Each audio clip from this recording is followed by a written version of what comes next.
families who lost loved ones and wish a speedy recovery to those who were injured. Today was our first full day of investigation. Our team was arriving throughout the day yesterday, so today was our first full day of investigative activity. So just to recount from the beginning, about 3:20 p.m. on Monday on Talley Road in Hamilton County, a 2008 Thomas-built school bus operated by Durham School Services for Hamilton County Schools with a 24-year-old driver and 37 student passengers from Woodmore Elementary School left the road going southbound on Talley Road and departed the roadway first to the right, took out a mailbox, and then to the left where it took out a utility pole and crashed into a tree. So the information we're providing today is factual information. We have done no analysis of this information. We'll be gathering facts for some time before we start with the analysis. And so we have drawn no conclusions from it, and I will not be able to give any conclusions tonight. So here's what we've gathered since yesterday's update. We looked at the history of Talley Road. There have been no fatal crashes on Talley Road in the vicinity of the crash site within the past 3 years. There have been 9 crashes that involved injuries in that same time frame, and 43 crashes that involved only property damage. In the course of looking at the history of Talley Road, we just ascertained that Talley Road was not on the designated route for that school bus. There are 3 video cameras mounted on the bus, one in the front facing back through the interior, one in the rear facing forward through the interior, and another one over the driver facing out the door. The videos have been downloaded. We were having trouble downloading the videos because of the damage to the cameras, and because of the difficulty, we have not completed the download, and we're bringing an expert, one of our recorders experts in from Washington, who will be coming later this week to help, because we needed expertise in getting information from the damaged recorders. The mechanical inspection of the bus is underway. We're just about finished with that. We're looking at the brakes, we're looking at the steering, we're looking at the mechanical condition of the bus to see to what extent was that part of the cause of this accident. The engine control module has been removed from the bus and will also be analyzed by our recorder specialist who's coming later this week. That's also presenting some challenges, some download challenges, but ideally if we can get the information from that, we will be able to determine the speed of the bus. We will be able to determine brake application and other facts that we are looking to determine. The bus was owned and operated by Durham School Services of Downers Grove, Illinois. They are a very large company with something like 13,000 buses and thousands of drivers, one of the largest school bus providers in the United States. We've met with their representatives and their parent company, National Express, and they have provided us with all of the requested documentation and have been very cooperative throughout the course of this investigation. They are a party to the investigation. According to the Federal Motor Carrier Safety Administration's Motor Carrier Management Information System, Durham School Services was operating on a conditional safety rating since 2007, which means the FMCSA found some problems regarding that company, but the problems were resolved to the point that it was upgraded to a satisfactory rating in August of 2015. We'll be exploring what were the deficiencies and what was done about those deficiencies. So we're still in the process of reviewing their operational oversight and crash history. We have conducted interviews with some parents. We will be doing more interviews. We have asked for witnesses who have any information that can be helpful to us to contact us or the Chattanooga police so that we can use that information, because the more information we get about people who happen to catch the bus move on their cell phone video, or people who heard from their kids about the driver, or any information that would be helpful to us, please let us know, or the Chattanooga Police Department.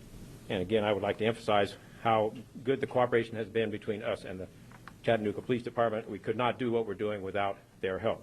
As you know, they are doing a parallel investigation to determine whether criminal charges are warranted, and pursuing that. Our investigation, the purpose of our investigation is to determine what went wrong and then make recommendations to try to prevent it from happening again. We've also begun interviewing first responders, because in addition to wanting to try to prevent the accident in the first place, we looked at how, once the accident occurred, how the response was to try to mitigate the fatalities and injuries from the accident. We've also begun the interior inspection of the school bus, because we're looking extensively at occupant protection issues regarding questions like belts and to what extent would belts have made a difference. We've learned from the Chattanooga Police Department that the post-crash toxicology testing of the driver was negative for both alcohol and commonly tested drugs. You heard that in the police report this afternoon. we will be sending the samples also to our Oklahoma facility to look at a much longer list of drugs, illicit and illicit drugs. Our family assistance staff has continued their outreach efforts to families and continued to collaborate with the local family assistance response community. The investigator in charge, Robert Aceta, who is leading the NTSB investigation team, will continue to direct the investigation. Our investigators will remain on scene for several more days to gather all the information that they can locally and to talk to witnesses. After that, the investigators will continue the investigation off-site to complete the fact-finding, and then after the fact-finding is the analytical phase. During the fact-finding, we work with all of the parties to get all the technical information from them that we can. That's a very collaborative effort. After the fact-finding is finished, then the collaboration stops and we go to the analysis phase, and we do the analysis ourselves. The purpose of that is so that the analysis will be impartial and unbiased. We remain very interested in what witnesses to the crash may have report, as I mentioned, so anyone who has any information that would be helpful to us in this investigation, please let us or the Chattanooga Police Department know. So that's my update for today. We don't have any plans for a subsequent media briefing, so this will be the last scheduled media briefing unless we get a different decision from our public affairs person based on the general situation, but it appears now that this will be our last media briefing, our last regularly scheduled media briefing. We will still be available for media questions at any time through Chris O'Neill. So at that point, I think I'm ready to take questions for either me or for the investigator in charge, Robert Aceta. Yes, please. You said you've been speaking with parents. There have been some reports that parents have complained about the bus driver driving unsafely in the past. Do you have anything to say about that? Have the parents told you anything about that? That's one of the things we're interviewing the parents about, is because we have heard those reports as well, so we're checking into that through these interviews. We're not going to release interview results piecemeal. We're going to complete our interview process before we characterize what we have found from the interviews. We never release interviews verbatim. We will release a characterization of it, and we will wait to do that until we get the full picture. Yes, please. Sarah Tyler with Channel 3 in Chattanooga. When you said that Tally Road was not on the designated route, is that because it was known as a dangerous road? We are investigating why it was not on the designated route and also why he was going away that was not on the designated route. We don't know the answer to that yet. Thank you for the question. Yes, please. Erica Lathan, Fox 17 Nashville. Do you have a better sense after looking at the crash scene of what happened, the sequence of events out there on Tally Road? The question is about the sequence of events. The best information I have about that is what I mentioned about going off the road to the right and taking out the mailbox first, and then going off the road to the left and taking out the utility pole and then crashing into the tree, and you've all seen the picture of it and its final resting point in the tree. So to that extent, we do have a sequence of events. We don't have the speed, and that will be one of the things we are looking for.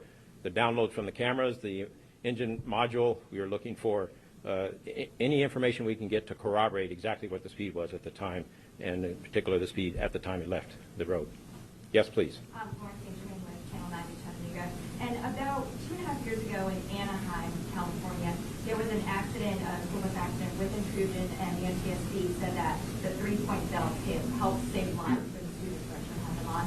What does that say about this accident? The question is about the Anaheim accident. We were very fortunate in the Anaheim accident in at least two respects. One was that they had lap and shoulder belts, and two is that they had inside cameras to let us see what happened as a result of the crash. And so it was because of that we realized that, yes, lap belts are good, lap and shoulder belts are much better, and that's when we made a recommendation for anybody purchasing new buses to consider the benefits of lap and shoulder belts in their purchase of new buses, because we saw enormous improvement because of that in the Anaheim crash, and because of having the lap and shoulder belts.